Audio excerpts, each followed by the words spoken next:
Dropshipping versus marque propre, les avantages et les inconvénients des deux business models. C'est ce que nous allons voir dans cette vidéo, donc restez bien jusqu'à la fin. À tout de suite.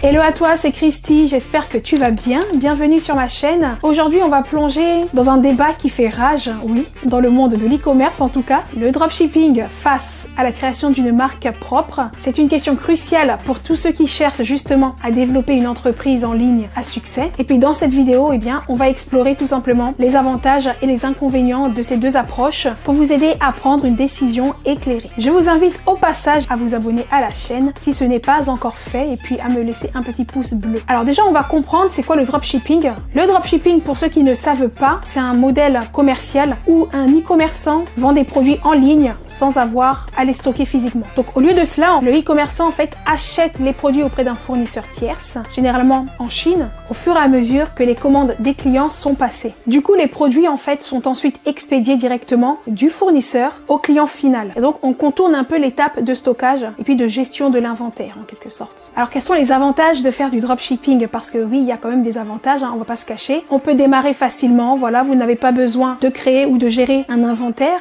Forcément, ça va réduire considérablement vos coûts parce que vous n'avez pas à vous soucier en fait de tout ce qui est stockage, de la gestion des niveaux de stock. C'est le fournisseur qui gère tout ça à votre place. Donc les coûts de démarrage en fait sont généralement moins élevés par rapport à un modèle classique. Vous n'avez pas besoin d'investir dans de la marchandise important, ni dans un espace de stockage, etc., etc. Mais par contre, le dropshipping a ses limites. Il n'est pas sans inconvénients, étant donné que les produits qui sont expédiés directement du fournisseur au client, forcément, les délais de livraison peuvent être à rallonge. Voilà, vous allez avoir des délais de livraison beaucoup plus longs par rapport à une entreprise qui gère son propre stock. Et du coup, qu'est-ce que ça entraîne? Ça entraîne des retards, ça entraîne des insatisfactions chez les clients, ce qui peut avoir un impact négatif sur la réputation de votre entreprise. En plus de cela, vous dépendez de la qualité des produits qui sont fournis par vos fournisseurs. Et donc, il peut y avoir des variations en fait dans la qualité des produits. Admettons qu'un jour, un client reçoit un produit de mauvaise qualité, bien ça entraîne des retours clients, entraîne des remboursements, des avis négatifs, etc., etc. En plus de cela, vous avez également une très forte concurrence, on va pas se mentir. Le dropshipping aujourd'hui, c'est devenu de plus en plus populaire. Ça signifie qu'il y a une concurrence qui est féroce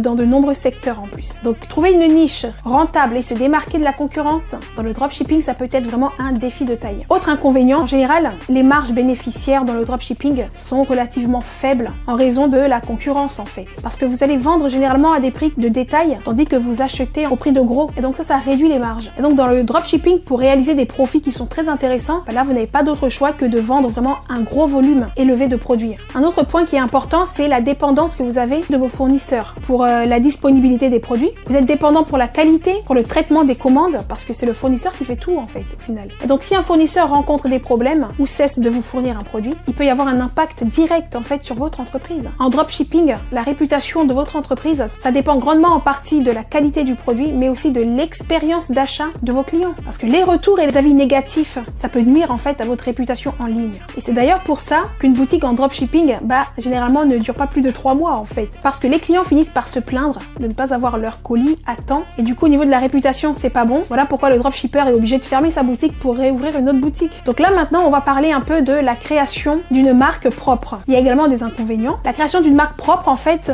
ça nécessite généralement un investissement initial qui est beaucoup plus important, forcément pour la conception du produit, pour la production, le packaging et tout ce qui va avec en fait. J'aurais dit également le stockage et la logistique. Lorsque l'on débute, le stockage, ça peut être chez vous et la logistique, c'est vous qui la faites, c'est vous qui envoyez les colis à vos clients. Lorsque votre entreprise va se développer, à ce moment-là, ce sont des tâches que vous pouvez déléguer plus tard. Concernant les avantages, l'un des avantages majeurs justement de la marque propre, c'est forcément le contrôle de la qualité et de l'expérience client. Parce que là, vous allez forcément commander déjà des échantillons pour évaluer le produit. On n'achète pas comme ça, on regarde les échantillons. Vous allez créer aussi une expérience client qui est exceptionnelle. Vous allez avoir un service client qui est réactif et rapide pour répondre aux questions et aux préoccupations de vos clients. Vous allez livrer vos clients le plus rapidement possible. Et tout ça, le fait d'avoir une livraison rapide, ça peut avoir un impact significatif en fait sur la satisfaction de vos clients. Vous allez utiliser un emballage soigné et de qualité pour que les clients en fait, reçoivent leurs produits en parfait état. C'est la moindre des choses. Vous allez offrir aussi des remises, des cadeaux ou même des avantages qui sont exclusifs pour encourager vos clients à revenir chez vous. Et puis en les encourageant comme ça, les clients laissent aussi des commentaires, laissent des avis sur leur leur expérience d'achat, ce qui vous permettra d'utiliser justement ces commentaires pour améliorer constamment votre service. Et puis une fois que votre marque propre gagne en notoriété, là vous avez plus de contrôle en fait sur les prix de vente. Vous avez plus de contrôle sur les marges bénéficiaires. Vous pouvez vendre vos produits à des prix qui sont plus élevés. Vous avez également une plus grande flexibilité. Voilà, vous pouvez ajuster vos prix en fonction de votre stratégie commerciale. Et ça c'est top. Pour finir, lorsque vous créez votre propre marque, eh bien vous avez un contrôle total sur votre image, l'image de votre marque, sur vos valeurs et sur votre message. Vous pouvez construire une identité de marque qui est cohérente, qui communique en fait vos valeurs et attire un public qui est bien spécifique. Par exemple, lorsque vous partagez une histoire qui est authentique sur votre entreprise ou même sur vos produits, eh bien les clients en fait sont beaucoup plus enclins à se connecter émotionnellement à votre marque. Les clients fidèles en fait sont plus susceptibles de recommander le mois d'après, de rester fidèles à votre marque sur le long terme tout simplement. Parce que lorsque vous offrez des produits de qualité et un excellent service client, forcément vous allez établir la confiance et la fidélité de votre clientèle. Après tout ça, il faut savoir que ça se bâtit au fil des années. Voilà, ça ne se fait pas du jour au lendemain, ça prend du temps. Mais à la fin, ça vaut le coup parce que vous avez construit un réel actif